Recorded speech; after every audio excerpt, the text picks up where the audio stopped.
الحمد لله الحمد لله الواحد القهار العزيز الجبار مكبر الليل والنهار يسبح له من في السماوات ومن في الأرض آناء الليل وأطراف النهار والصلاة والسلام على سيد الأبرار إمام الأخيار سيدنا محمد المصطفى المختار وعلى آله وأصحابه ومن تبعهم بإحسان إلى دار القرار. قال الله تعالى في محكمه التنزيل: أعوذ بالله من الشيطان الرجيم، بسم الله الرحمن الرحيم. يا أيها الناس اتقوا ربكم الذي خلقكم من نفس واحدة وخلق منها زوجها وبث منهما رجالا كثيرا ونساء واتقوا الله الذي تساءلون به والأرحام إن الله كان عليكم رقيبا. وقال أيضا: يا أيها الذين آمنوا اتقوا الله حق تقاته ولا تموتن إلا وأنتم مسلمون. وقال أيضا: يا أيها الذين آمنوا اتقوا الله وقولوا قولا سديدا يصلح لكم أعمالكم ويغفر لكم ذنوبكم ومن يطع الله ورسوله فقد فاز فوزا عظيما. أما بعد، فإن أصدق الحديث كتاب الله وأحسن الهدي هدي محمد صلى الله عليه وسلم وشر الأمور محدثاتها وكل محدثة بدعة وكل بدعة ضلالة وكل ضلالة في النار. சர்வ புகழும் புகழ்ச்சியும் விண்ணிலே விண்மீன்களையும் மண்ணிலே மனித ஜீவராசிகளையும் இன்னொரு பல்வேறு விதமான அற்புதமான படைப்புகளை எல்லாம் படைத்து அவற்றை சரியான முறையிலே நிர்வகித்து பரிபாலித்துக் கொண்டிருக்கக்கூடிய வல்லவன் ரப்புல் ஆலமீன் அல்லாஹ் சுப்ஹானஹு வ தஆலா ஒருவனுக்கே என்றென்றும் உரித்தானது. அல்ஹம்துலில்லாஹ். சாந்தியும் சமாதானமும் சத்திய தூதர் சன்மார்க்க போதகர் எமக்கெல்லாம் உன்னதமான நெறிவழிகாட்டியாக திகழ்ந்து விட்டு சென்ற எம் உயிரிலும் மேலாக மதிக்கப்பட வேண்டிய முஹம்மதே முஸ்தபா ஸல்லல்லாஹு அலைஹி வஸல்லம் அவர்கள் மீதும் அன்னாருடைய குடும்பத்தார்கள் அவருடைய வாழ்க்கை வழிமுறைகளை தங்களுடைய வாழ்வியல் நெறிமுறைகளாக எடுத்தொழிய உத்தம சஹாபாக்கள் அவர்களை தொடர்ந்தவர்கள் துயர்ந்தவர்கள் நாளை மறுமையுடைய நாள் வரைக்கும் அன்னாருடைய வாழ்க்கை வழிமுறையின்படி நடக்கக்கூடிய முஸ்லிமான முஃமினான ஆண் பெண்கள் அனைவர் மீதும் அல்லாஹ்வுடைய சாந்தியும் சமாதானமும் கருணையும் கிருபையும் என்றென்றும் நிலவட்டுமாக. அன்பார்ந்த ஈமானிய உறவுகளே, அல்லாஹ்வின் அடியார்களே, தாய்மார்களே, சகோதரிகளே, அல்லாஹ் சுப்ஹானஹு வ தஆலா இந்த உலகத்திலே ஒரு மனிதனுக்கு பல்வேறு விதமான உறவுகளை அமைத்து வைத்திருக்கின்றான். இரத்த உறவாக இருக்கலாம், அதே போன்று இரத்த பந்தம் இல்லாத உறவு என்று இப்படி ஏராளமான உறவுகள் ஒரு மனிதனுடைய வாழ்க்கையிலே அங்கு வகித்துக் கொண்டிருக்கின்றார்கள். அவன் முன்னேறுவதற்கும் அவனுடைய வாழ்க்கையை அவன் அன்றாட வாழ்க்கையை அழகான முறையிலே கொண்டு செல்வதற்கும் இந்த உறவுகள் என்பவர்கள் மிகவும் முக்கியத்துவம் வகித்தவர்களாக இருந்து கொண்டிருக்கின்றார்கள். அந்த அடிப்படையிலே ஒரு மனிதன் அவனுடைய மனதிலே எழக்கூடிய கவலைகளாக இருக்கலாம், துக்கங்களாக இருக்கலாம், சந்தோஷங்களாக இருக்கலாம், இவற்றை பகிர்ந்து கொள்வதற்காக அவனுக்கு ஒரு உறவு தேவைப்படுகின்றார்கள். இது குடும்ப உறவாக இருக்கலாம். அப்படி இல்லை என்றிருந்தால் குடும்பம் இல்லை, அண்டை வீட்டார் என்ற மிக பெரிய ஒரு உறவினர்களும் அவர்களுக்கு இருந்து கொண்டிருக்கின்றார்கள். இப்படி அவனுடைய வாழ்க்கையிலே அவன் முன்னேறுவதற்கும் அவனுடைய பல விஷயங்களை மற்றவர்களோடு ஷேர் பண்ணிக் கொள்வதற்கும் பகிர்ந்து கொள்வதற்கும் அவனுடைய கவலைகளையும் துக்கங்களையும் பங்கு கொள்வதற்குமாக அவனோடு உலகத்திலே இருக்கக்கூடிய உறவுகள் பல்வேறு விதமானவர்கள் இருந்து கொண்டிருக்கின்றார்கள். அவர்கள் தான் இவர்களுக்கு பாலமாக இருந்து கொண்டிருக்கின்றார்கள். இப்படி இருக்கக்கூடிய உறவுகள் ஒன்று இரத்த பந்தத்தின் மூலம் ஏற்பட்ட என்னுடைய சாச்சா சாட்சிமார் தாத்தா நானா என்று இப்படியாப்பட்ட உறவினர்கள் இருந்து கொண்டிருக்கின்றார்கள். அப்படி இல்லை என்றிருந்தால் உறவினர்கள் கிடையாது, ஆனால் என்னுடைய அந்யோன்யமாக வாழக்கூடிய முஸ்லிம்களாக இருக்கலாம் அல்லது முஸ்லிம் அல்லாத பிற மதத்தவர்களாக இருக்கலாம். இப்படி ஏராளமான உறவுகள் எங்களுடைய வாழ்க்கையை நாங்கள் சிறப்பாக கொண்டு செல்வதற்கு மிக முக்கியமானவர்களாக இருந்து கொண்டிருக்கின்றார்கள். அந்த அடிப்படையிலே இந்த உறவு முறைகளில் மிகவும் முக்கியமான உறவு முறையாக அல்லாஹ்வும் ரசூலும் திருமறையிலே ரசூலுல்லாஹி ஸல்லல்லாஹு அலைஹி வஸல்லம் அவர்கள் சுன்னாவிலேயும் வலியுறுத்திய மிக முக்கியமான உறவு முறையாக எங்களுடைய அண்டை வீட்டார்கள் இருந்து கொண்டிருக்கின்றார்கள். அவர்களோடு எந்தெந்த முறைகளிலே நாங்கள் நடந்து கொள்ள வேண்டும், அவர்களுக்கு கொடுக்க வேண்டிய உரிமைகள் ஏராளம் இருந்து கொண்டிருக்கின்றன, அவர்களுடைய கடமைகள் இருந்து கொண்டிருக்கின்றன, அவற்றை நாங்கள் எப்படி பேணி பாதுகாக்க வேண்டும் என்ற ஏராளமான விடயங்களை இன்றைய இந்த உரையிலே காண்போம். அன்பார்ந்த ஈமானிய உறவுகளே, அல்லாஹ்வின் தாய்மார்களே, சகோதரிகளே, அல்லாஹ் தஆலா திருமறை குர்ஆன் சூரத்துன் நிசா 36வது வசனத்திலே கூறுகின்றான், வஅபுதுல்லாஹ வலா துஷ்ரிகு பிஹி ஷைஆ. அல்லாஹ் தஆலா கூறுகின்றான், அல்லாஹ்வை மாத்திரம் நீங்கள் வணங்கி வாருங்கள். வலா துஷ்ரிகு பிஹி ஷைஆ, அவனுக்கு நிகராக வேறு கடவுள்களை நீங்கள் எடுத்துக்கொள்ள வேண்டாம், அவனுக்கு இணையாக யாரையும் நீங்கள் எடுத்துக்கொள்ள வேண்டாம் என்று அல்லாஹ் தஆலா கூறிவிட்டு தொடர்ந்து சொல்லுகின்றான், வபில் வாலிதைனி இஹ்சானா, உங்களுடைய பெற்றோருக்கும் நீங்கள் நல்ல உபகாரம் செய்து வாருங்கள், உங்களுடைய பெற்றோரோடு நீங்கள் கண்ணியமாக நல்ல முறையிலே நடந்து கொள்ளுங்கள். வபிதில் குர்பா, தொடர்ந்து அல்லாஹ் தஆலா பேசுகின்றான், வபிதில் குர்பா, உங்களுடைய உறவினர்களுக்கும் நீங்கள் நல்ல முறையிலே நடந்து கொள்ளுங்கள். வல் யதாமா, அநாதைகளுக்கும் நீங்கள் நல்ல முறையிலே நடந்து கொள்ளுங்கள். வல் மசாகின், ஏழை எளியவர்களோடு நீங்கள் நல்ல முறையிலே நடந்து கொள்ளுங்கள். வல் ஜாரிதில் குர்பா, உறவினர்களான உங்களுடைய அண்டை வீட்டார்களோடு நீங்கள் நல்ல முறையிலே நடந்து கொள்ளுங்கள். வல் ஜாரில் ஜுனுபி, அல்லாஹ் தஆலா தொடர்ந்து சொல்லுகின்றான், அந்நியரான அண்டை வீட்டினருக்கும் எப்பொழுதும் உங்களுடன் இருக்கக்கூடிய நண்பர்கள், வஸாஹிபி பில் ஜன்பி வபினி ஸபீலி வமா மலகத் ஐமானிக்கும், உங்களோடு எப்போதும் இருக்கக்கூடிய உங்களுடைய நண்பர்கள் இருக்கின்றார்கள், அதே போன்று வழிபோக்கர்கள் இருக்கின்றார்கள், உங்களுக்கு சொந்தமான உங்களுடைய அடிமைகள் இருக்கின்றார்கள், இவர்கள் அனைவருடனும் நீங்கள் நல்ல முறையிலே அன்புடன் உபகாரம் செய்யக்கூடியவர்களாக இருந்து கொள்ளுங்கள் என்பதாக அல்லாஹ் தஆலா திருமறை குர்ஆன் சூரத்துன் நிசா 36வது வசனத்திலே சுட்டிக்காட்டுகின்றான். தொடர்ந்து அல்லாஹ் தஆலா பேசுகின்றான், இன்னல்லாஹ லா யுஹிப்பு மன் கான முக்தாரன் ஃபஹூரா. அல்லாஹ் தஆலா சொல்லுகின்றான், யார் பெருமை அடித்தவராக கர்வம் கொண்டவராக இருந்து கொண்டிருக்கின்றார்களோ அவர்களை நிச்சயமாக அல்லாஹ் தஆலா விரும்புவதில்லை என்று இந்த அல் குர்ஆனிய வசனத்தை முடிக்கின்றான்.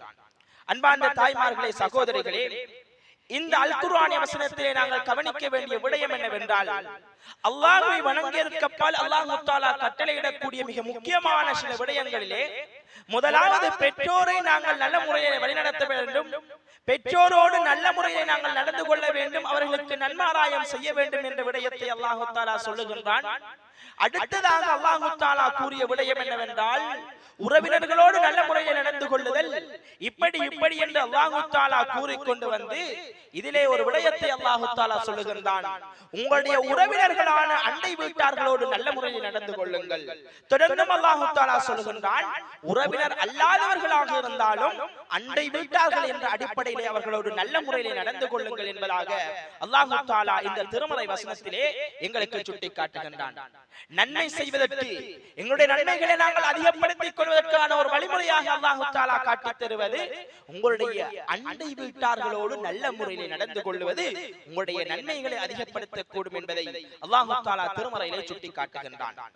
உறவினரான அண்டை வீட்டாராக இருந்தாலும் சரி, உறவினர் அல்லாத அண்டை வீட்டாராக இருந்தாலும் சரி, முஸ்லிமான அண்டை வீட்டாராக இருந்தாலும் பரவாயில்லை, முஸ்லிம் அல்லாத ஏனைய மதங்களை சார்ந்த அண்டை வீட்டார்களாக இருந்தாலும் பரவாயில்லை, எப்படியாப்பட்டவர்களாக இருந்தாலும் அண்டை வீட்டார்கள் என்று வரும்போது அவர்களுக்கான உரிமைகள் பேணப்பட வேண்டும், அவர்களுக்கான கடமைகள் அந்த இடத்திலே கொடுக்கப்பட வேண்டும் என்பதை அல் குர்ஆனும் நபிமொழிகளும் எங்களுக்கு ஏராளம் பறைசாற்றிக் கொண்டிருக்கின்றன. அன்பார்ந்த தாய்மார்களே, அல்லாஹ்வுடைய நல்லடியார்களே, இந்த வசனத்துடைய இறுதியிலே அல்லாஹ் தஆலா கூறி காட்டுகின்றான், பெருமை அடித்து கர்வம் கொள்ளுபவர்கள், இன்னல்லாஹ லா யுஹிப்பு மன் கான முக்தாலன் ஃபஹூரா, பெருமை அடித்து கர்வம் கொண்டிருக்கின்றார்களே, இவர்கள் யாரையும் அல்லாஹ் தஆலா நிச்சயமாக நேசிக்க மாட்டான் என்று இந்த வசனத்திலே கூறுவதன் மூலமாக அண்டை வீட்டாரை, அண்டை வீட்டாருடைய உரிமைகளை பேணி நடக்காமல், அண்டை வீட்டார்களுக்கு கொடுக்கப்பட வேண்டிய கடமைகளை கொடுக்காமல், அண்டை வீட்டார்களோடு நல்ல முறையில் நடந்து கொள்ளவில்லை என்றால் உங்களுக்கு நீங்கள் மறுமையிலே சந்திக்கக்கூடிய விடயம் எப்படி இருக்க போகின்றது என்பதை இந்த சிறிய வசனம் திட்ட தெளிவாக எடுத்துச் சொல்லுகின்றது. அன்பார்ந்த உறவுகளை, அல்லாஹ்வின் அடியார்களே, அதே போன்று அண்டை வீட்டார் என்பவர்களை அற்பமானவர்களாக நாங்கள் நினைக்க கூடாது. அவர்களை நாங்கள் எங்களுக்கு கீழால் வைத்து நினைக்க கூடாது என்பதை இந்த அல் குர்ஆனிய வசனத்துடைய இறுதியிலே அல்லாஹ் தஆலா எங்களுக்கு கூறுகின்றான். அதே போன்று இந்த அண்டை வீட்டார்களை பொறுத்தவரையிலே 3 வகையாக நாங்கள் பிரித்துக் கொள்ளலாம். முதலாவது வகையினர் யார் என்றால் அண்டை வீட்டார்களாக இருக்கின்றார்கள். 3 கடமைக்குரிய அண்டை வீட்டார்கள் என்று சொல்லுவோம். 3 உரிமைகளுக்கு சொந்தக்காரர்கள் என்று சொல்லலாம். இரண்டாவது வகையினர் 2 உரிமைகளுக்கு சொந்தக்காரர்கள். மூன்றாவது வகையினர் ஒரே ஒரு உரிமைக்கு சொந்தக்காரர். 3 உரிமைகளுக்கு சொந்தமான அண்டை வீட்டார் யார் என்றால் முஸ்லிமாக இருக்கின்றார், உறவினராக இருக்கின்றார், அதே போன்று அண்டை வீட்டாராக இருக்கின்றார். இப்படி 3 உரிமைகளுக்கு சொந்தக்காரராக இருந்து கொண்டிருக்கக்கூடிய முதலாவது உறவினர்கள், முதலாவது அண்டை வீட்டார்கள். இரண்டாவது அண்டை வீட்டார்கள் முஸ்லிம்களாக இருக்கின்றார்கள், அண்டை வீட்டார்களாக இருக்கின்றார்கள். இப்படி 2 பண்புகளுக்கு சொந்தக்காரர்கள். மூன்றாவது அண்டை வீட்டார்கள் முஸ்லிம்கள் அல்ல, பிற மதங்களை சார்ந்தவர்கள், அண்டை வீட்டார்களாக இருந்து கொண்டிருக்கின்றார்கள். அண்டை வீட்டார் என்ற ஒரே ஒரு தன்மையை கொண்டவர்கள். இப்படி 3 வகையினர்களாக அண்டை வீட்டார்கள் இருந்து கொண்டிருக்கின்றார்கள். இவர்கள் ஒவ்வொருவர்களுக்கும் ஒவ்வொரு கடமைகள் கொடுக்கப்பட வேண்டும். முஸ்லிமாகவும் இருக்கின்றார், என்னுடைய உறவினராகவும் இருக்கின்றார், அதே போன்று அண்டை வீட்டாராகவும் இருக்கின்றார் என்றால் அங்கு அவர்களுக்கு 3 கடமைகள் சென்று கொண்டிருக்கின்றன. முஸ்லிம்கள் என்ற கடமை அவர்களுக்கு கொடுக்கப்படுகின்றன. அதே போன்று உறவினர் என்ற அடிப்படையிலே உறவினருக்கான கடமைகள் அவர்களை சேர்ந்து நடத்தல், அதே போன்று அவர்களோடு பழக வேண்டிய விதங்கள், இப்படியாப்பட்ட விடயங்கள் உள்ளடங்குகின்றன. அதே போன்று 3வது விடயமாக அண்டை வீட்டார் என்ற அடிப்படையில் அவர்களுக்கு கொடுக்க வேண்டிய உரிமைகளும் பேணப்படுகின்றன. இரண்டாவது வகையினர் எப்படியாப்பட்டவர்கள் என்றால் முஸ்லிம்களாக இருந்து கொண்டிருக்கின்றார்கள், அண்டை வீட்டார்களாக இருக்கின்றார்கள். முஸ்லிம் என்ற அடிப்படையிலே அவர்களுக்கான முஸ்லிம்களுக்கு கொடுக்கப்பட வேண்டிய உரிமைகளும் கடமைகளும் கொடுக்கப்பட வேண்டும். அதே போன்று அண்டை வீட்டார் என்ற வகையிலே அவர்களுக்கு அண்டை வீட்டாருடைய உரிமைகளும் கடமைகளும் கொடுக்கப்பட வேண்டும். மூன்றாவது வகையினர் எப்படியாப்பட்டவர்கள் என்றால் மாற்று மதத்தை சார்ந்தவர்கள், ஆனால் அண்டை வீட்டார் என்ற ஒரே ஒரு தன்மையை கொண்டிருக்கின்றார்கள். இவர்களுக்கு அண்டை வீட்டார் என்ற அந்த உரிமைகளும் கடமைகளும் கட்டாயம் கொடுக்கப்பட வேண்டியவர்களாக இருந்து கொண்டிருக்கின்றார்கள். அன்பார்ந்த ஈமானிய உறவுகளே, அல்லாஹ்வின் அடியார்களே, தாய்மார்களே, சகோதரிகளே, முதலாவதாக இந்த அண்டை வீட்டாருக்கு கொடுக்க வேண்டிய உரிமைகள் என்ன, கடமைகள் என்ன என்ற அடிப்படையிலே முதலாவதாக இந்த அண்டை வீட்டாரை நாங்கள் கண்ணியப்படுத்த வேண்டும். எங்களுடைய வீடுகளிலே விசேஷங்கள் ஏதாவது நடைபெறுகின்றன, எங்களுடைய வீடுகளிலே ஏதாவது சடங்கு சம்பிரதாயங்கள் நடைபெறுகின்றன, அரங்கேறுகின்றன என்று இருந்தால் எங்களுடைய அண்டை வீட்டார்கள் முதலாவதாக அழைப்பிதழ்கள் கொடுக்கப்பட வேண்டியவர்கள். எங்களுடைய அண்டை வீட்டார்களுக்கு முதலாவது நாங்கள் அழைப்பு கொடுக்க வேண்டும். எங்களுடைய துன்பங்களையும் சந்தோஷங்களையும் முதலாவது பகிர்ந்து கொள்ள வேண்டியவர்கள் அண்டை வீட்டார்களாக இருந்து கொண்டிருக்கின்றார்கள். ஆனால் இன்று எங்களுடைய சமூகத்துடைய அவலநிலை எப்படி இருக்கின்றது என்றால் அண்டை வீட்டார்கள் எங்களுடைய வீட்டு விசேஷங்களுக்கு அழைக்கப்படுவது கிடையாது. அவர்களுக்கு அப்படி அழைப்பு கொடுத்தாலும் கூட யாரோ ஒரு 3வது மனிதன் வந்து செல்வதை போன்று நீங்கள் வந்து செல்ல வேண்டும். அதே போன்றுதான் அழைப்புகள் கொடுக்கப்படுகின்றன. அன்பார்ந்த உறவுகளை, அல்லாஹ்வின் அடியார்களே, ஏதோ சில சின்ன பிரச்சனைகளுக்காக வேண்டி அந்த அண்டை வீட்டார்களை பகைத்துக் கொண்டு அவர்களுக்கு திருமணம் என்று இருந்தாலும் சொல்லுவது கிடையாது. ஏதாவது விசேஷங்களாக இருந்தாலும் வைபவங்களாக இருந்தாலும் எதற்கும் அவர்களை அழைப்பிதழ் கொடுப்பது கிடையாது. இப்படியாப்பட்ட சமூகங்களாக எங்களுடைய இஸ்லாமிய சமுதாயம் வாழ்ந்து கொண்டிருக்கின்றது. அன்பார்ந்த ஈமானிய உறவுகளே, அல்லாஹ்வின் அடியார்களே, நபிகளார் ஸல்லல்லாஹு அலைஹி வஸல்லம் அவர்கள் என்ன சொன்னார்கள் தெரியுமா? அபூ ஹுரைரா রাদিয়াল্লাহு அன்ஹு அவர்கள் அறிவிக்கின்றார்கள், புகாரியிலே 6019வது நபிமொழியாக பதிவு செய்யப்படுகின்றது. அபூ ஷுரைஹ் அல்-அலவி রাদিয়াল্লাহு அன்ஹு அவர்கள் கூறுகின்றார்கள், سمعت أذناي وأبصرت عيناي حين تكلم رسول الله صلى الله عليه وسلم. நபிகளார் ஸல்லல்லாஹு அலைஹி வஸல்லம் அவர்கள் பேசியதை என்னுடைய காதுகளால் நான் கேட்டேன், என்னுடைய இரு கண்களாலும் நான் பார்த்துக் கொண்டிருக்கின்றேன். ரசூலுல்லாஹி ஸல்லல்லாஹு அலைஹி வஸல்லம் அவர்கள் சொன்னார்கள், மன் கான யுமினு பில்லாஹி வல் யௌமில் ஆகிரி, யார் அல்லாஹ்வையும் மறுமை நாளையும் ஈமான் கொண்டிருக்கின்றாரோ, அதிலே முதலாவது விடயம் ரசூலுல்லாஹி ஸல்லல்லாஹு அலைஹி வஸல்லம் அவர்கள் சொல்லுகின்றார்கள், அல்லாஹ்வையும் மறுமை நாளையும் ஈமான் கொண்டவர்கள் யாராக இருக்கின்றார்களோ ஃபல்யுக்ரிம் ஜாரஹு, அவர் தன்னுடைய அண்டை வீட்டாரை கண்ணியப்படுத்திக் கொள்ளட்டும் என்றார்கள். தொடர்ந்து சொன்னார்கள், வமன் கான யுமினு பில்லாஹி வல் யௌமில் ஆகிர், இன்னும் யார் அல்லாஹ்வையும் மறுமை நாளையும் ஈமான் கொண்டிருக்கின்றார்களோ, விசுவாசம் கொண்டிருக்கின்றார்களோ, நம்பிக்கை கொண்டிருக்கின்றார்களோ அவர்கள் ஃபல்யுக்ரிம் தைஃபஹு ஜாயிஸதஹு, ரசூலுல்லாஹி ஸல்லல்லாஹு அலைஹி வஸல்லம் அவர்கள் சொன்னார்கள், அவர்கள் தங்களுடைய விருந்தாளிகளை உபசரித்துக் கொள்ளட்டும், தங்களுடைய விருந்தாளிகளை அவர்களுக்கு கொடை கொடுக்கட்டும், விருந்தாளிகளுக்கு ஏதாவது அன்பளிப்பு கொடுக்கட்டும், அவர்களை உபசரிக்கட்டும், அவர்களை கண்ணியப்படுத்தட்டும் என்று ரசூலுல்லாஹி ஸல்லல்லாஹு அலைஹி வஸல்லம் அவர்கள் சொல்ல சஹாபாக்கள் கேட்கின்றார்கள், வமா ஜாயிஸதுஹு யா ரசூலுல்லாஹ், அவருக்கு அன்பளிப்பு கொடுப்பதென்றால், கொடை கொடுப்பதென்றால் என்ன யா ரசூலுல்லாஹ் என்று கேட்ட சந்தர்ப்பத்திலே நபிகளார் ஸல்லல்லாஹு அலைஹி வஸல்லம் அவர்கள் சொன்னார்கள், யௌமுன் வ லைலத்துன் வ தியாஃபத்து ஸலாஸத்து அய்யாம். ரசூலுல்லாஹி ஸல்லல்லாஹு அலைஹி வஸல்லம் அவர்கள் கூறுகின்றார்கள், யௌமுன் வ லைலத்துன், ஒரு பகல் பொழுது ஒரு இரா பொழுது, இந்த விடயம் தான் அவர்களுக்கு கொடுக்கக்கூடிய உபசரிப்பு, அவர்களுக்கு கொடுக்கக்கூடிய கொடை என்று ரசூலுல்லாஹி ஸல்லல்லாஹு அலைஹி வஸல்லம் அவர்கள் சொன்னார்கள்.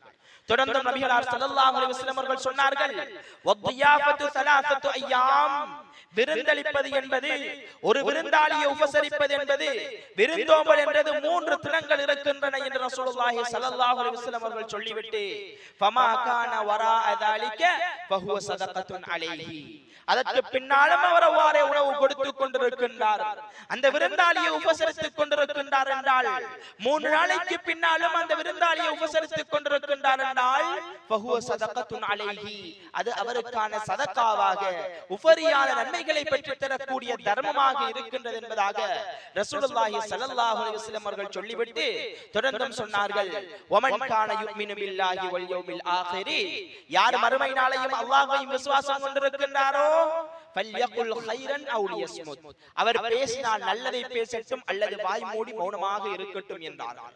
அன்பார்ந்த தாய்மார்களே, அல்லாஹ்வுடைய நல்லடியார்களே, சகோதரிகளே, ஒரு கணம் சிந்திக்க கடமைப்பட்டிருக்கின்றோம். நானும் நீங்களும் முஸ்லிம்கள் என்று சொல்லுகின்றோம், நானும் நீங்கள் முஃமின்கள் என்று சொல்லுகின்றோம். அப்படி என்றால் என்னிடமும் உங்களிடமும் இந்த பண்பு இருக்கின்றதா என்பதை சற்று உரசி பார்க்க கடமைப்பட்டிருக்கின்றோம். விருந்தாளிகளை உபசரிப்பதிலே நாங்கள் கவனம் செலுத்துகின்றோமா? அண்டை வீட்டாரை கண்ணியப்படுத்துவதிலே நாங்கள் பொடுபோக்காக நடந்து கொண்டிருக்கின்றோம் என்றால் நானும் நீங்கள் உண்மையான முஃமின் என்று சொல்ல முடியாது. அண்டை வீட்டாரோடு ஏராளமான தகராறுகளோடு என்னுடைய வாழ்க்கையை நான் நடத்திக் கொண்டிருக்கின்றேன் என்றால் நானும் நீங்களும் உண்மையான விசுவாசி என்று சொல்ல முடியாது. ஏனென்றால் ரசூலுல்லாஹி ஸல்லல்லாஹு அலைஹி வஸல்லம் அவர்கள் சொல்லிவிட்டார்கள், மன் கான யுமினு பில்லாஹி வல் யௌமில் ஆகிர், அல்லாஹ்வையும் மறுமை நாளையும் விசுவாசம் கொண்டவர்கள், அல்லாஹ்வையும் மறுமை நாளையும் நம்பிக்கை கொண்டவர்கள், அவர்கள் அண்டை வீட்டார்களை கண்ணியப்படுத்துவார்கள், அண்டை வீட்டார்களோடு நல்ல முறையிலே பழகுவார்கள், நல்ல முறையிலே அவர்களோடு நடந்து கொள்வார்கள், அதே போன்று விருந்தாளிகளை உபசரிப்பார்கள், அதே போன்று பேசினால் நல்லவற்றை பேசுவார்கள் அல்லது வாய் மூடி மௌனமாக இருப்பார்கள். இந்த பண்புகள் எங்களிடம் இருக்கின்றது என்றால் தான் நானும் நீங்கள் உண்மையான முஸ்லிம் என்று சொல்ல முடியும். அன்பார்ந்த தாய்மார்களே, அல்லாஹ்வுடைய நல்லடியார்களே, சகோதரிகளே, இந்த நபிமொழி எங்களுக்கு உணர்த்தக்கூடிய விடயம், இந்த நபிமொழி எங்களுக்கு திட்ட தெளிவாக சொல்லி காட்டுகின்றது. ஒரு அண்டை வீட்டாருக்கு கொடுக்க வேண்டிய முதலாவது உரிமை, அவர்களை நாங்கள் கண்ணியப்படுத்த வேண்டும். என்னை போன்ற சக மனிதர்கள் என்ற அடிப்படையில் அந்த அண்டை வீட்டார்களை நான் நோக்க வேண்டும் என்பதை இந்த நபிமொழி எங்களுக்கு திட்ட தெளிவாக எடுத்து காட்டுகின்றது. அதே போன்று ரசூலுல்லாஹி ஸல்லல்லாஹு அலைஹி வஸல்லம் அவர்கள் கூறிய அடுத்த உரிமையாக நாங்கள் இந்த அண்டை வீட்டாருக்கு கொடுக்க வேண்டிய உரிமை என்னவென்றால், ரசூலுல்லாஹி ஸல்லல்லாஹு அலைஹி வஸல்லம் அவருடைய இறுதி அறிவுரையாக ரசூலுல்லாஹி ஸல்லல்லாஹு அலைஹி வஸல்லம் அவர்கள் ஹஜ்ஜத்துல் விதாவிலே இருக்கும் சந்தர்ப்பத்திலே அரஃபாவிலே பேருரையாற்றுகின்றார்கள். ஒரே ஒரு ஹஜ்ஜை ரசூலுல்லாஹி ஸல்லல்லாஹு அலைஹி வஸல்லம் அவர்கள் இஸ்லாமிய அடிப்படையிலே செய்கின்றார்கள். அதுதான் அவருடைய முதலாவது இறுதியான ஹஜ்ஜாக இருக்கின்றது. அந்த ஹஜ்ஜத்துல் விதாவிலே ரசூலுல்லாஹி ஸல்லல்லாஹு அலைஹி வஸல்லம் அவர்கள் உரையாற்றும் போது சொல்லுகின்றார்கள், ஒருவருடைய மானம் மற்றவர்களுக்கு ஹராமாக்கப்பட்டிருக்கின்றது. அதே போன்று தொடர்ந்து நபிகளார் ஸல்லல்லாஹு அலைஹி வஸல்லம் அவர்கள் சொன்னார்கள், அண்டை வீட்டாரோடு நல்ல முறையிலே நீங்கள் நடந்து கொள்ளுங்கள், பெண்களோடு நல்ல முறையிலே நடந்து கொள்ளுங்கள், அண்டை வீட்டாரோடு விடயத்திலே நீங்கள் பொடுபோக்காக இருந்து விடாதீர்கள், அவர்களோடு நல்ல முறையிலே இருந்து விடுங்கள் என்பதாக ரசூலுல்லாஹி ஸல்லல்லாஹு அலைஹி வஸல்லம் அவர்கள் எங்களுக்கு கட்டளையிட்டு சென்றிருக்கின்றார்கள். அதே போன்று ஒரு முஸ்லிம் என்று சொல்லுவதாக இருந்தால் யார் உண்மையான முஸ்லிம் என்பதிலே ரசூலுல்லாஹி ஸல்லல்லாஹு அலைஹி வஸல்லம் அவர்கள் கூறுகின்றார்கள், உன் பக்கத்திலே இருக்கக்கூடிய அண்டை வீட்டாருக்கு நன்மை செய், நீ முஸ்லிம் ஆவாய். நீ உண்மையான ஒரு முஸ்லிம் என்றிருந்தால் நீ உன்னுடைய அண்டை வீட்டாரோடு நல்ல முறையில் நடக்க வேண்டும் என்பதை முன்னால் சொன்ன ஹதீஸ் எங்களுக்கு திட்ட தெளிவாக எடுத்து சொல்லுகின்றது. மன் கான யுமினு பில்லாஹி வல் யௌமில் ஆகிர், யார் அல்லாஹ்வையும் மறுமை நாளையும் விசுவாசம் கொண்டிருக்கின்றார்களோ அவர்கள் அண்டை வீட்டார்களை உபசரிப்பார்கள், கண்ணியப்படுத்துவார்கள் என்பதை ஏற்கனவே சொன்ன புகாரிலே வரக்கூடிய 6019வது நபிமொழி எங்களுக்கு திட்ட தெளிவாக எடுத்து சொல்லுகின்றது. அதே போன்று அண்டை வீட்டாருக்கு கொடுக்க வேண்டிய கடமைகள், அவர்களுக்கு கொடுக்க வேண்டிய உரிமைகளாக இருக்கக்கூடிய அடுத்த விடயம் என்னவென்றால் அவர்களுக்கு உதவி செய்வது மிக முக்கியமான ஒரு கடமையாக உரிமையாக இருந்து கொண்டிருக்கின்றது. எங்களோடு வாழக்கூடிய என்னுடைய அண்டை வீட்டை சார்ந்தவர், என்னுடைய முன் வீடாக இருக்கலாம், பின் வீடாக இருக்கலாம், அயல் புறங்களிலே இருக்கலாம், எப்படியாப்பட்டவர்களாக இருந்தாலும் என்னுடைய அண்டை வீட்டார் என்று வரும்போது அவர்களுக்கு உதவி செய்வது என்னுடைய ஒரு முஸ்லிமாக இருக்கக்கூடிய ஒரு அடியானுடைய கடமையாக இருந்து கொண்டிருக்கின்றது. அன்பார்ந்த ஈமானிய உறவுகளே, தாய்மார்களே, சகோதரிகளே, அண்டை வீட்டார்கள் சிரமப்படும் போது அவர்களுக்கு நாங்கள் சென்று உதவ வேண்டும். பொருளாதார ரீதியாக கஷ்டப்படுகின்றார்கள், அவர்களுக்கு ஏதோ என்னிடத்திலே இருப்பதை கொடுத்து அவர்களை நான் தூக்கிவிட வேண்டும். அப்படி இல்லை, என்னுடைய சமூகம் இருந்து கொண்டிருக்கின்றது. அவர் ஏதாவது ஒரு கஷ்டப்பட்டுக் கொண்டிருக்கின்றார்களா, அதற்காக கேலிடம் செய்து அவர்களை தட்டி விடுவதிலே குறிக்கோளாக இருந்து கொண்டிருக்கின்றார்கள் எங்களுடைய இஸ்லாமிய உம்மத். அன்பார்ந்த உறவுகளே, அல்லாஹ்வின் அடியார்களே, தாய்மார்களே, சகோதரிகளே, அந்த தாயோ பிள்ளையோ நோயுற்று விட்டார்கள். என்னுடைய அண்டை வீட்டிலே இருக்கக்கூடிய தாய் நோயுற்று விட்டால் அந்த தாயை வைத்தியசாலைக்கு கொண்டு செல்வதற்கு சில வேளை ஆண்கள் வீட்டிலே இல்லாமல் இருக்கலாம். அப்படி இருக்கக்கூடிய சந்தர்ப்பமாக இருந்தால் அண்டை வீட்டிலே இருக்கக்கூடிய நீதான் உதவி செய்ய வேண்டும். அண்டை வீட்டிலே இருக்கக்கூடிய நாங்கள் தான் உதவி செய்ய வேண்டும். அவனுடைய கணவன் வந்து அவளை வைத்தியசாலைக்கு கொண்டு செல்வார் என்று வைத்துக் கொண்டிருந்தால் ரூஹ் பிரியும் வரைக்கும் நாங்கள் வைத்துக் கொண்டிருக்க முடியாது. அந்த அண்டை வீட்டாருக்கு உதவுதல் என்பது மிக முக்கியமான ஒரு கடமையாக இருந்து கொண்டிருக்கின்றது. அப்படி இல்லை, ஒரு பெண்ணை வைத்தியசாலையிலே அனுமதித்து விட்டார்கள், வைத்தியசாலையிலே அட்மிட் பண்ணி இருக்கின்றார்கள் என்றிருந்தால் அவருடைய பிள்ளைகள் தத்தளித்துக் கொண்டிருப்பார்கள், அவருடைய பிள்ளைகள் சாப்பிடுவதற்கு உணவு கூட இல்லாமல் இருந்து கொண்டிருப்பார்கள். ஒரு பெண் வீட்டிலே இல்லை என்றிருந்தால் அந்த வீடு எவ்வாறு ஒரு அவலநிலையை சூழ்நிலையை மேற்கொள்ளும் என்பதை நீங்கள் அறிந்திருக்கின்றீர்கள். அந்த நிலைமையிலே என்னுடைய பிள்ளைகள் சோத்துக்காக தத்தளித்துக் கொண்டிருப்பார்கள், என்னுடைய பிள்ளைகள் சாப்பாட்டுவதற்காக அங்கும் இங்கும் அலைந்து திரிந்து கொண்டிருப்பார்கள். இப்படியாப்பட்ட சூழ்நிலைகளிலே நாங்கள் அந்த பிள்ளைகளை கூப்பிட்டு சாப்பாடு கொடுப்பதாக இருக்கலாம், அந்த பிள்ளைகளுக்கு சமைத்து கொடுப்பதாக இருக்கலாம். என்னுடைய அண்டை வீட்டாருடைய பிள்ளைகள் தானே, என்னுடைய சொந்த பிள்ளைகளை போன்று நடத்துவதற்கு கடமைப்பட்டவர்களாக இருந்து கொண்டிருக்கின்றோம்.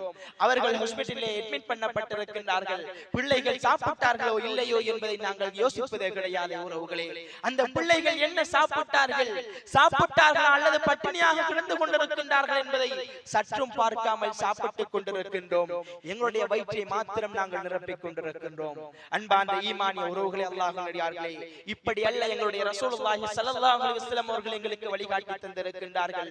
தன்னுடைய அயல் வீட்டான் ஏழையாக இருக்கின்றான், அவன் பசியோடு இருக்கும் போது நான் வயிறார சாப்பிட்டுக் கொண்டிருக்கின்றேன் என்றால் நான் உண்மையான முஃமின் கிடையாது, நான் உண்மையான முஸ்லிம் கிடையாது என்பதை ரசூலுல்லாஹி ஸல்லல்லாஹு அலைஹி வஸல்லம் அவர்கள் எங்களுக்கு சுட்டிக்காட்டி இருக்கின்றார்கள். அன்பான ஈமானிய உறவுகளே, அல்லாஹ்வின் அடியார்களே, அந்த பிள்ளைகளுக்கு உணவு சமைத்துக் கொடுப்பதாக இருக்கலாம், அதே போன்று அவர்கள் நோயுற்றால் மருத்துவரிடம் கொண்டு செல்வதாக இருக்கலாம். இப்படி எல்லா விதமான உதவிகளையும் எங்களுடைய அண்டை வீட்டாருக்கு நாங்கள் செய்து கொடுக்க கடமைப்பட்டவர்களாக இருந்து கொண்டிருக்கின்றோம். ரசூலுல்லாஹி ஸல்லல்லாஹு அலைஹி வஸல்லம் அவர்கள் கூறக்கூடிய நபிமொழி அன்னை ஆயிஷா ரலியல்லாஹு அன்ஹா அவர்கள் அறிவிக்கின்றார்கள். புகாரியிலே 6014வது நபிமொழியாக பதிவு செய்யப்படுகின்றது. அன்னை நபி ஸல்லல்லாஹு அலைஹி வஸல்லம் قال ما زال يوصيني جبريل بالجار حتى ظننت انه سيورثه. ஆயிஷா ரலியல்லாஹு அன்ஹா அவர்கள் அறிவிக்கின்றார்கள், நபிகளார் ஸல்லல்லாஹு அலைஹி வஸல்லம் அவர்கள் கூறுகின்றார்கள், மா ஸால யூஸீனி ஜிப்ரீல் பில் ஜாரி ஹத்தா வரன்து அன்னஹு சயுவர்ரிசுஹு. ரசூலுல்லாஹி ஸல்லல்லாஹு அலைஹி வஸல்லம் அவர்கள் சொல்லுகின்றார்கள், ஜிப்ரீல் அலைஹிஸ்ஸலாத்து வஸ்ஸலாம் அவர்கள் என்னிடத்திலே அண்டை வீட்டாரை பற்றி உபதேசம் செய்து கொண்டிருக்கின்றார்கள். எந்த அளவுக்கு உபதேசம் செய்தார்கள் என்றால், நான் நினைத்துக் கொண்டேன் ஒரு கட்டத்திலே அண்டை வீட்டாருக்கும் சொத்து பங்கீடு கொடுக்க சொல்லி விடுவார்களோ, என்னுடைய சொத்திலிருந்து ஒரு பங்கை அண்டை வீட்டாருக்கும் கொடுக்க சொல்லி விடுவார்களோ என்று நான் நினைக்கும் அளவுக்கு ஜிப்ரீல் அலைஹிஸ்ஸலாம் எனக்கு உபதேசம் செய்தார்கள்.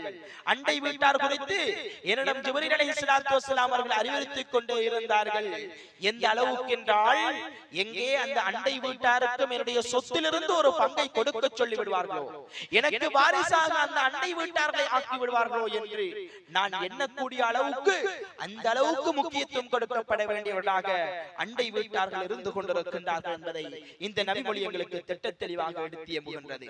அதே போன்று ரசூலுல்லாஹி ஸல்லல்லாஹு அலைஹி வஸல்லம் அவர்கள் காட்டி தந்த அடுத்த வழிமுறையாக அண்டை வீட்டாருக்கு கொடுக்க வேண்டிய கடமையாக உரிமையாக இருப்பது என்னவென்றால், நான் குழம்பு வைத்தால், நான் ஆணம் சமைத்தேன் என்றால், கறி வைக்கின்றேன் என்றால், அந்த கறியிலே குழம்பிலே தண்ணீரை சரி மேல் மிச்சப்படுத்தி அண்டை வீட்டாருக்கும் கொடுத்துதவுங்கள் என்பதாக ரசூலுல்லாஹி ஸல்லல்லாஹு அலைஹி வஸல்லம் அவர்கள் கூறுகின்றார்கள்.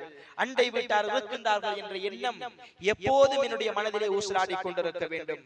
அந்த அண்டை வீட்டார்களை நானும் நல்ல கறி வாங்கி சமைக்கின்றேன், என்னுடைய அண்டை வீட்டார்கள் இருந்து கொண்டிருக்கின்றார்கள், அவர்கள் நல்ல கறி வாங்கி சமைப்பதற்கு அவரிடத்திலே வசதி போதாது, அவரிடத்திலே இறைச்சி சாப்பிடுவதற்கான வசதி கிடையாது, அவர்கள் கோழி வாங்கி சமைத்து சாப்பிடுவதற்கான வசதி கிடையாது, இப்படியாப்பட்ட சூழ்நிலையிலே இருந்து கொண்டிருக்கின்றார்கள். என்னிடத்திலே அழகான சிறந்த கறி இருக்கின்றது என்றால் அந்த கறியிலே ஒரு சொட்டை கொடுப்பதிலே நாங்கள் ஒன்றும் குறைந்து போக மாட்டோம். அந்த அண்டை வீட்டாருக்கும் ஒரு பிளேட் அனுப்புவதிலே நாங்கள் குறைந்து செல்ல மாட்டோம். அன்பார்ந்த ஈமானிய உறவுகள் அல்லாஹ்வுடையார்களே, அபூ தர் ரலியல்லாஹு அன்ஹு அவர்களை பார்த்த ரசூலுல்லாஹி ஸல்லல்லாஹு அலைஹி வஸல்லம் அவர்கள் கூறுகின்றார்கள், முஸ்லிமிலே 4258வது நபிமொழியாக பதிவு செய்யப்படுகின்றது, அபூ தர்ரே, நீ குழம்பு வைத்தாயாக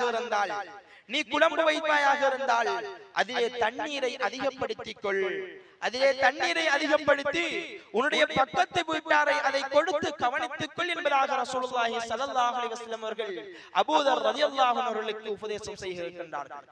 அதே போன்று அற்பமானது என்று கொடுக்காமல் நாங்கள் விட்டுவிடக் கூடாது.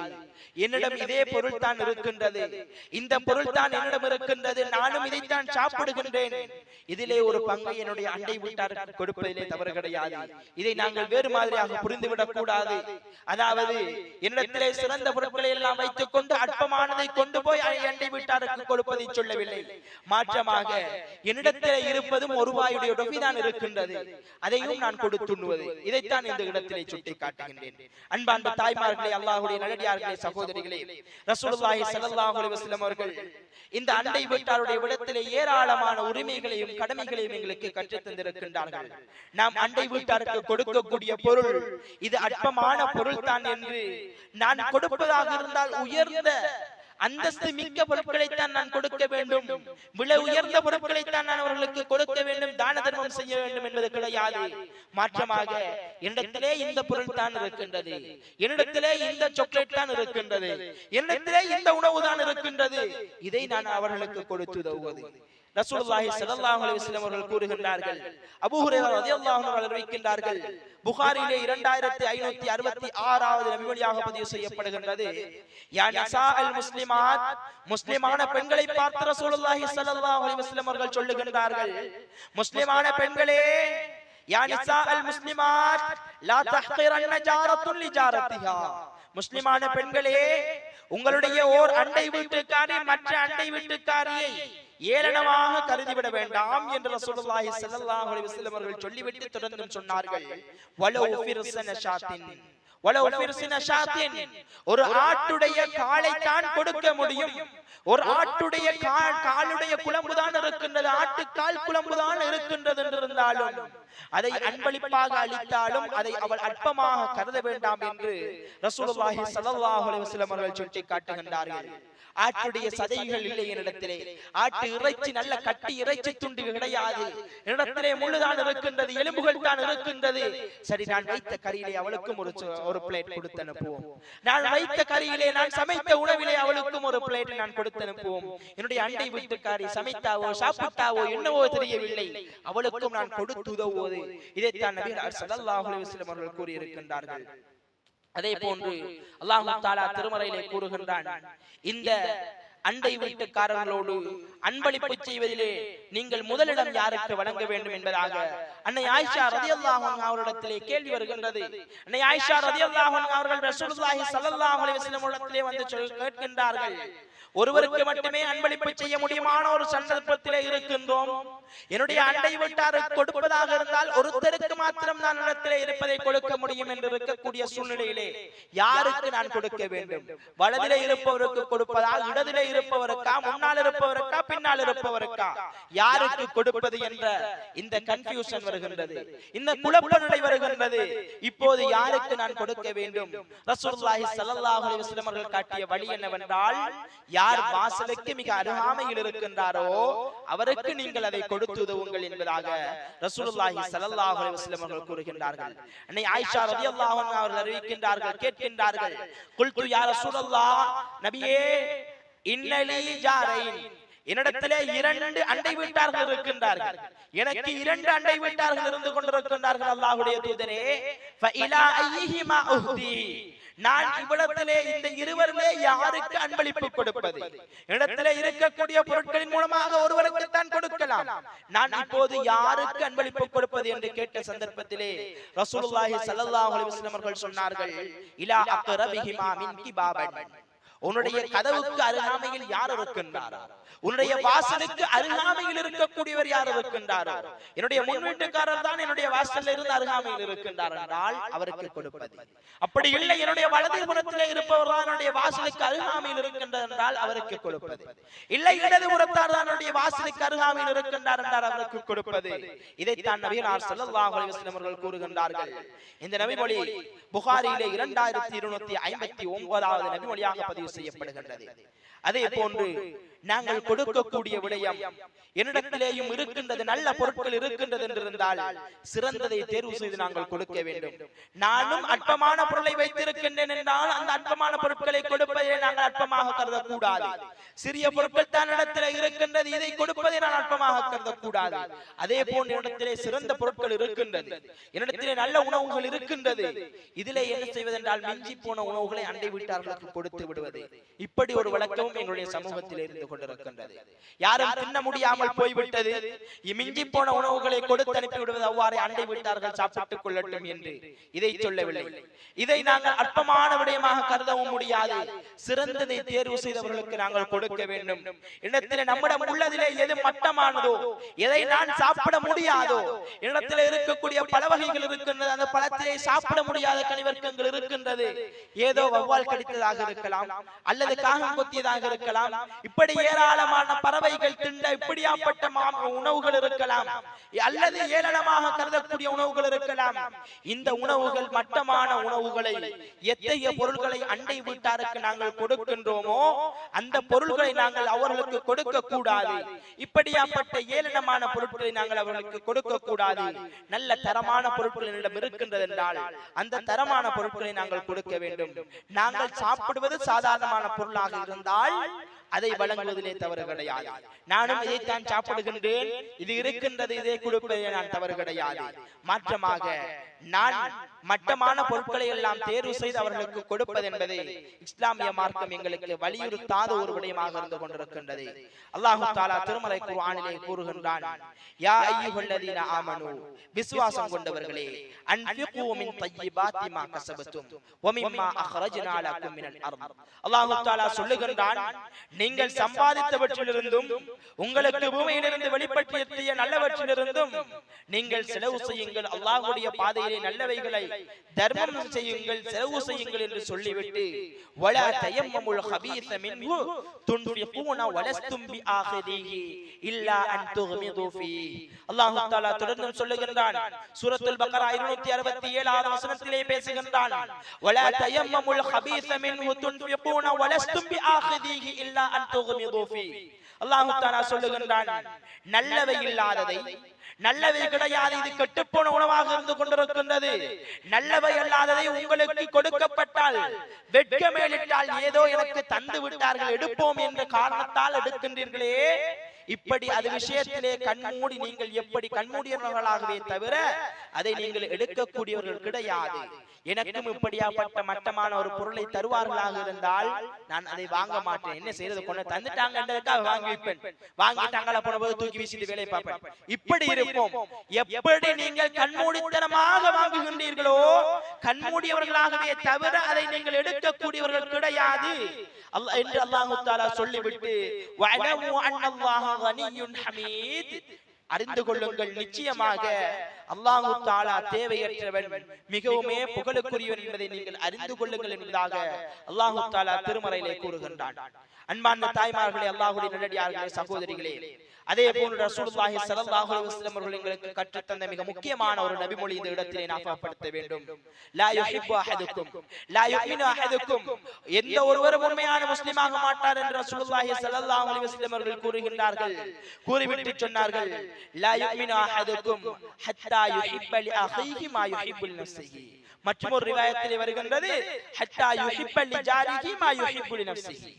ரசூலுல்லாஹி ஸல்லல்லாஹு அலைஹி வஸல்லம் அவர்கள் கூறுகின்றார்கள், அப்துர்ரஹ்மான் இப்னு ஹுர்முஸ் அல்-அஅரஜ் ரஹிமஹுல்லாஹ் அவர்கள் சொல்லுகின்றார்கள், அல்லாஹ்வுடைய தூதர் ரசூலுல்லாஹி ஸல்லல்லாஹு அலைஹி வஸல்லம் அவர்கள் கூறிய இந்த விடயம், இந்த நபிமொழி புகாரிலே பதிவு செய்யப்படுகின்றது. வல்லதி நஃப்ஸி பியதிஹி, எவனுடைய கைவசம் என்னுடைய உயிர் இருக்கின்றதோ அவன் மீது சத்தியமாக சொல்லுகின்றேன், லா யுமினு அபதுன் ஹத்தா யுஹிப்ப லிஜாரிஹி மா யுஹிப்பு லினஃப்ஸிஹி. தனக்கு விரும்புவதை தன்னுடைய அண்டை வீட்டாருக்கு விரும்பாதவர் எவரும் உண்மையான முஸ்லிமாக மாட்டார் என்று சொன்னார்கள். அதே போன்று இன்னும் ஒரு ரிவாயத்திலே வருகின்றது, தனக்கு விரும்பியதை தன்னுடைய சகோதரனுக்கு விரும்பும் வரைக்கும் உண்மையான முஸ்லிமாக மாட்டார், உண்மையான முஃமினாக மாட்டார் என்று மற்றும் ஒரு ரிவாயத் வருகின்றது. இப்படி இரண்டு அறிவிப்புகளும் எங்களுக்கு சுட்டிக்காட்டக்கூடிய விடயம் என்னவென்றால், நான் விரும்புவதைத்தான் என்னுடைய சகோதரனுக்கும் விரும்ப வேண்டும். நான் இந்த பொருளை எப்படி விரும்ப மாட்டேனோ எடுக்க மாட்டேனோ அதே போன்றுதானே அவனும் எடுப்பான், அதே போன்றுதானே அவனும் இருப்பான். ஏதோ இடத்தில் இருக்கக்கூடிய கழிவாடைகள் எல்லாம் தூக்கி கொண்டே அண்டை வீட்டாருக்கு கொடுத்து விட்டு நினைத்துக் கொள்வது நான் ஏதோ பெரிய தர்மம் செய்து விட்டு என்று நினைத்துக் கொண்டிருப்பது. அன்பார்ந்த ஈமானிய உறவுகளே, அல்லாஹ்வுடைய தாய்மார்களே, சகோதரிகளே, இது முற்றிலுமே தவறான ஒரு விடயமாக இருந்து கொண்டிருக்கின்றது என்பதை நாங்கள் புரிந்து கொள்ள வேண்டும். அதே போன்று எங்களுடைய அண்டை வீட்டார் நான் மாத்திரம் வயிறார சாப்பிட்டுக் கொண்டிருக்கின்றேன், என்னுடைய அண்டை வீட்டாருடைய பசிபட்டினியை நான் பார்ப்பது கிடையாது. என்னுடைய உணவு, நான் நல்ல உணவு சமைத்து சாப்பிட்டுக் கொண்டிருக்கின்றேன். பக்கத்து வீட்டில் இருப்பவர்கள் உணவுக்கு வழி இல்லாமல் இருக்கலாம், அவருடைய பொருளாதார ரீதியாக அவர்கள் ஏதோ ஒரு லொஸ்டை அடைந்திருக்கலாம், பசியோடு இருந்து கொண்டிருக்கக்கூடியவர்கள் இருப்பார்கள். தான் மட்டும் வயிறு பிடிக்க சாப்பிடுபவன் உண்மையான முஸ்லிம் கிடையாது. உறவுகளே, உண்மையான முஃமினாக இருந்தால் அந்த அண்டை வீட்டில் இருப்பவருக்கு வழங்கி விட்டு சாப்பிடுவான். அந்த அண்டை வீட்டார்களிடத்திலே நீங்கள் என்ன சமைத்தீர்கள், என்ன சாப்பிட்டீர்கள் என்று கேட்டுவிட்டு அவர்களுக்கு கொடுக்க முடியுமாக இருந்தால் கொடுத்து உதவி செய்து சாப்பிடுபவன் தான் உண்மையான முஸ்லிமாக முஃமினாக இருந்து கொண்டிருக்கின்றான்.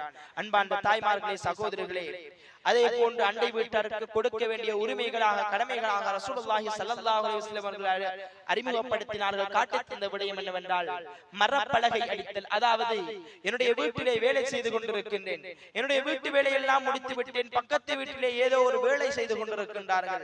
அந்த வீட்டு வேலை செய்வதற்காக என்னுடைய வீட்டை சாடையாக சுவரிலே துளை போடுவதற்கான தேவைகள் ஏற்படுகின்றன. என்னுடைய வீட்டிலே துளைகள் இட்டு அதிலே பராளைகளை வைத்து அவ்வாறு அதில் நின்று கட்டுமான பணிகளை செய்வதற்கான சில சந்தர்ப்பங்கள் வர முடியும்.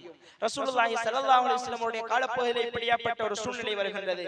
பக்கத்து வீடு என்று வரக்கூடிய சந்தர்ப்பத்திலே அவர்கள் வீட்டை கட்டும் போது அல்லது வீட்டை புனர் நிர்மாண பணிகளிலே ஈடுபடுத்தும் போது மரக்கட்டைகள் போன்றவற்றை அந்த அண்டை வீட்டாருடைய சுவற்றிலே பதிப்பதற்கான தேவைப்பாடுகள் எல்லாம்.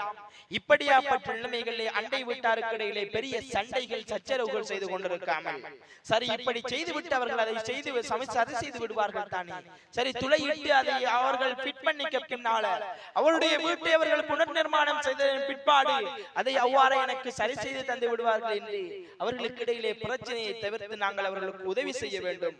ரசூலுல்லாஹி ஸல்லல்லாஹு அலைஹி வஸல்லம் அவர்கள் கூறிய நபிமொழியை அஅரஜ் ரலியல்லாஹு ரஹிமஹுல்லாஹ் அவர்கள் கூறுகின்றார்கள். அப்துர்ரஹ்மான் இப்னு ஹுர்முஸ் அல்-அஅரஜ் ரஹிமஹுல்லாஹ் அவர்கள் கூறுகின்றார்கள், அல்லாஹ்வுடைய தூதர் ஸல்லல்லாஹு அலைஹி வஸல்லம் அவர்கள் கூறுகின்றார்கள், லா யம்னஉ ஜாருன் ஜாரஹு ஐயக்ரிஸ ஹஷபஹு ஃபீ ஜிதாரிஹி. எந்த ஒரு அண்டை வீட்டாரும் தன்னுடைய அண்டை வீட்டாரை மரக்கட்டையை பதிப்பதை, மரக்கட்டையை வைத்து அதிலே வேலை செய்வதற்காக வேண்டி நான் ஏற்கனவே விளங்கப்படுத்தியதை போன்று போன்று இப்படி செய்வதை யாரும் யாருக்கும் தடுக்க வேண்டாம் என்று ரசூலுல்லாஹி ஸல்லல்லாஹு அலைஹி வஸல்லம் அவர்கள் கூறுகின்றார்கள். பின்னால் அபூ ஹுரைரா রাদিয়াল্লাহு அன்ஹு இந்த ஹதீஸை அறிவித்த ராவி சொல்லுகின்றார், மாலி அராக்கும் அன்ஹா முஅரிதீன வல்லாஹி லஅர்மியன்ன பிஹா பைன அக்தாஃபிக்கும்.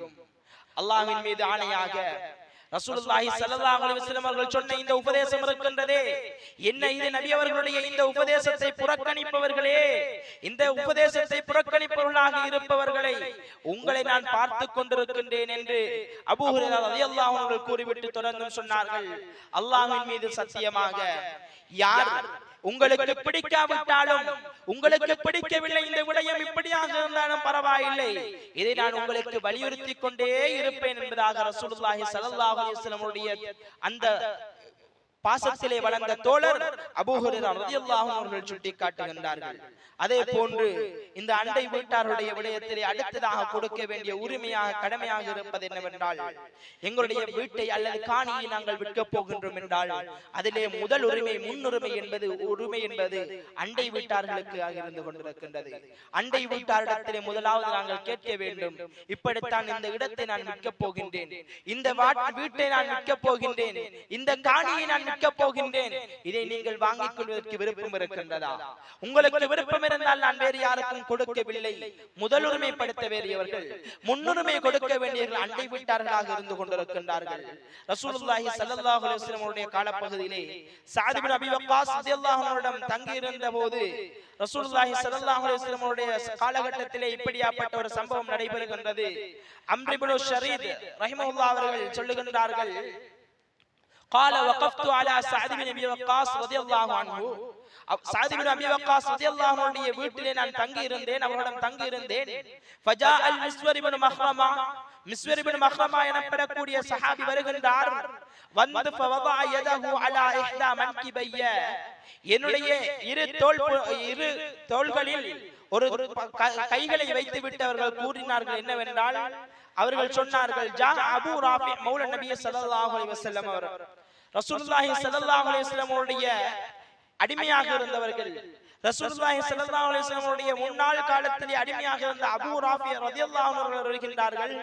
வந்தபோது அந்த இடத்திலே சஅத் রাদিয়াল্লাহு அன்ஹு இடத்திலே, யா சஅத் இப்தா மின்னி பைத்தைய ஃபீ தாரிக, சஅதே என்னுடைய வீட்டிலே இருக்கக்கூடிய உங்களுடைய 2 அறைகளை நான் விற்கப் போகின்றேன். உங்களுடைய வீட்டிலே இருக்கக்கூடிய என்னுடைய 2 அறைகள், சஅத் இப்னு அபீ வக்காஸ் রাদিয়াল্লাহு அன்ஹுடைய வீட்டிலே இருக்கின்ற 2 அறைகள் இந்த சஹாபிக்கு சொந்தமான மிஸ்வர் இப்னு மக்ரமாவுக்கு சொந்தமான 2 அறைகள் இருந்து கொண்டிருக்கின்றன. இந்த அறைகளை நான் விற்கப் போகின்றேன், அதை நீங்கள் என்னிடமிருந்து வாங்கிக் கொள்ளுங்கள் என்றார்கள். சஅத் রাদিয়াল্লাহு அன்ஹு அவர்கள் சொன்னார்கள், வல்லாஹி லா அஸீதன்னக லா அஸீதுக அலா 4000 முனஜ்ஜமத்தின் அவ் முகத்தஅத்தின். ரசூலுல்லாஹி ஸல்லல்லாஹு அலைஹி வஸல்லம் உடைய அந்த பாசறையிலே வளர்ந்த சஅத் இப்னு அபீ வக்காஸ் রাদিয়াল্লাহு அன்ஹு அவர்கள் சொல்லுகின்றார்கள், அல்லாஹ்வின் மீது சத்தியமாக 4000 தீனாரை தவிர, 4000 காசை தவிர, வெள்ளி காசுகளை தவிர வேறு எதுவும் உங்களுக்கு நான் தர மாட்டேன், அப்படி இருந்தால் நீங்கள் இதை விற்றுவிடுங்கள் என்று சொன்னார்கள்.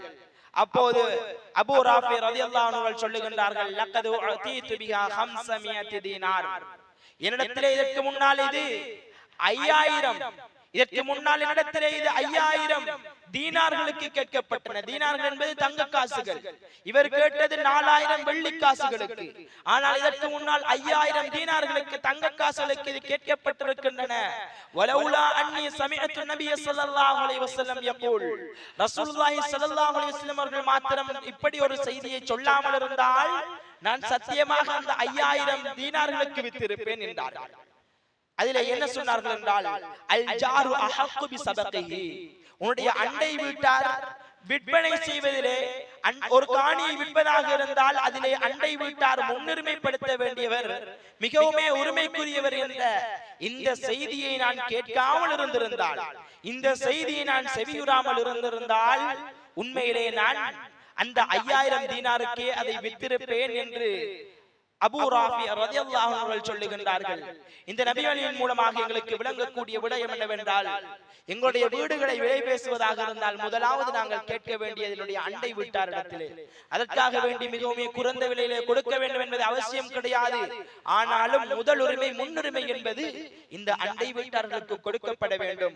அண்டை வீட்டாரிடத்திலே கேட்டு போட்டுத்தான் அடுத்தவர்களுக்கு விற்க வேண்டும் என்பதை எங்களுக்கு இந்த நபிமொழி திட்ட தெளிவாக எடுத்து சொல்லுகின்றன.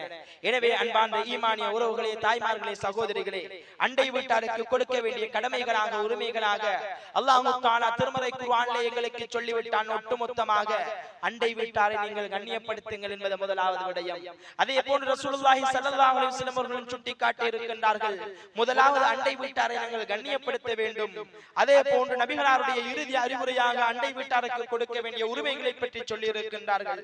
அதே போன்று உண்மையான முஸ்லிம் என்று நாங்கள் சொல்லுவதாக இருந்தால் அதற்கு நாங்கள் அண்டை வீட்டாரை கண்ணியப்படுத்த வேண்டும். அவர்களுக்கு கொடுக்க வேண்டிய உரிமைகளை நாங்கள் கொடுக்க வேண்டும். அதே போன்று உதவி செய்வது என்பது அண்டை வீட்டாருக்கு கொடுக்க வேண்டிய கடமையாக இருந்து கொண்டிருக்கின்றது. குழம்பு வைப்பதாக இருந்தால் அதிலே தண்ணீரை அதிகப்படுத்தி அண்டை வீட்டாருக்கு கொடுக்க வேண்டும். அதே போன்று நபிகளார் ஸல்லல்லாஹு அலைஹி வஸல்லம் அவர்கள் சொல்லி காட்டினார்கள், அற்பமான சிறிய பொருளாக இருந்தாலும் இது அற்பம் என்று நினைத்து நீங்கள் அண்டை வீட்டாருக்கு கொடுக்காமல் இருக்க வேண்டாம். அவர்களுக்கு கொடுத்து உதவுவது உங்களுடைய உரிமையாக இருந்து கொண்டிருக்கின்றது, கடமையாக இருந்து கொண்டிருக்கின்றது. அதே போன்று அன்பளிப்பு செய்வதிலே முதலிடம் அண்டை வீட்டார்களே. யார் என்னுடைய வாசலுக்கு பக்கத்தால் இருக்கின்றார்களோ அவர்கள் என்று ரசூலுல்லாஹி ஸல்லல்லாஹு அலைஹி வஸல்லம் அவர்கள் சொல்லி இருக்கின்றார்கள். அதே போன்று நான் கொடுப்பதாக இருந்தால் சிறந்த தேர்வு செய்து கொடுப்பது, என்னிடத்திலே சிறந்த பொருட்கள் இருப்பதாக இருந்தால் அந்த சிறந்த பொருட்களை நான் தான தர்மம் செய்வது. அதே போன்று தான் மட்டும் வயிறார சாப்பிடுபவன் உண்மையான முஸ்லிம் கிடையாது. அண்டை வீட்டாருடைய சூழ்நிலைகளையும் கவனத்தில் கொண்டு அவருடைய நிலைமைகளையும் புரிந்து கொண்டு நடப்பவனே உண்மையான முஸ்லிம். அதே போன்று வீடு காணிகளை விற்பதாக இருந்தாலும் அண்டை வீட்டாரிடத்திலே முதலாவது அனுமதி கேட்க வேண்டும் என்பதையும் அவர்களுக்கு முதலாவது விலை பேச வேண்டும் என்பதையும் ஏராளமான உரிமைகளையும் கடமைகளையும் இன்றைய உரையிலே பார்த்திருக்கின்றோம். அதே போன்று இன்னும் ஏராளமான உரிமைகள் கடமைகள் இருந்து கொண்டே இருக்கின்றன. நாங்கள் அன்றாட பழகக்கூடிய இந்த அண்டை வீட்டாரோடு ஏதோ ஒரு சின்ன சின்ன பிரச்சனைகளுக்காக அவர்களை நாங்கள் பகைத்துக் கொண்டிருக்கின்றோம். ஆனால் இறுதியிலே என்னுடைய தண்ணி ஊற்றுவதாக இருந்தாலும் அதற்கும் வருவது என்னுடைய அண்டை வீட்டார்கள் தான் என்பதை மறந்தவர்களாக வாழ்ந்து கொண்டிருக்கின்றோம். என்னுடைய முன் வீட்டுக்காரன் தான் என்னுடைய இரவிலே ஒரு நோய் என்றால் அவசரமாக வருவது என்னுடைய உறவினர்கள் ஓடி வந்து விட மாட்டார்கள். என்னுடைய தூரத்தில் இருக்கக்கூடிய சொந்தக்காரர்கள் வந்து சேர்ந்து விட மாட்டார்கள். மாற்றமாக எனக்கு அந்த சந்தர்ப்பத்திலே உதவி செய்பவர்கள் அந்த அண்டை வீட்டார்கள் மாத்திரம்தான் என்பதை எங்களுடைய மனதிலே ஆழமாக பதிய வைத்துக் கொள்ள வேண்டும். எந்த சூழ்நிலையிலேயும் அண்டை வீட்டார்களை நாங்கள் பகைத்து விடக் கூடாது. ஏதோ சில சில்லறை பிரச்சனைகளுக்காக வேண்டி சில பிரச்சனைகள் இருக்கின்றன. இந்த வீட்டு கோழி என்னுடைய அண்டை வீட்டுக்காரருடைய கோழி வந்து என்னுடைய முற்றத்திலே என்னுடைய வாசலிலே மலம் கழித்து விட்டது என்பதற்காக வேண்டி அண்டை வீட்டார்களோடு சண்டை செய்தவர்கள் ஏராளம் இருந்து கொண்டிருக்கின்றார்கள். அப்படி இல்லை என்றிருந்தால் அண்டை வீட்டார்களுடைய மரத்தில் இருக்கக்கூடிய இலைகள் விழுகின்றன என்பதற்காக அவர்கள் சண்டை சச்சரவுகளில் ஈடுபட்டவர்கள் ஏராளம் இருந்து கொண்டிருக்கின்றார்கள். அன்பார்ந்த ஈமானிய பெண்மணிகளை, அல்லாஹ்வுடைய நல்லடியார்களே, தாய்மார்களே, நாங்கள் ஒரு விடயத்தை ஆழமாக பதிய வைத்துக் கொள்ள வேண்டும். என்னுடைய அவசர சூழ்நிலைக்கு உதவி செய்யக்கூடியவர்களுடைய அண்டை வீட்டார்கள் தான். யார் எந்த உறவினர்கள் இருந்தாலும் அவசரமாக வந்து செய்வது என்றால் என்னுடைய அண்டை வீட்டார், முன்னிலே இருப்பவர்கள், பக்கத்தில் இருப்பவர்கள், பின் வீட்டுக்காரர்கள், முன் வீட்டுக்காரர்கள் தான். எப்போதும் அவர்கள் நாங்கள் நல்ல முறையில் நடந்து கொள்வோம். அல்லாஹ்வும் ரசூலும் கொடுத்த கண்ணியத்தை அந்த அண்டை வீட்டார்களுக்கு நாங்கள் கொடுத்து வாழ பழகிக் கொள்வோம். இந்த உலகத்திலேயும் சரி, நாளை மறுமையிலேயும் சரி, இந்த விடயத்திலே அல்லாஹ் தஆலா எங்களை குற்றம் பிடிக்காமல் வாழ்ந்து மரணிக்க எல்லாம் வல்ல அல்லாஹ் தஆலா எம் அனைவருக்கும் அருள் பாலிப்பானாக. வாஹிர் தஅவத்தி அல்ஹம்துலில்லாஹி ரப்பில் ஆலமீன். ஹாதா மா இன்தி வல் இல்மு மின்ல்லாஹ் இன்னஹு வல் கஃபூருர் ரஹீம்.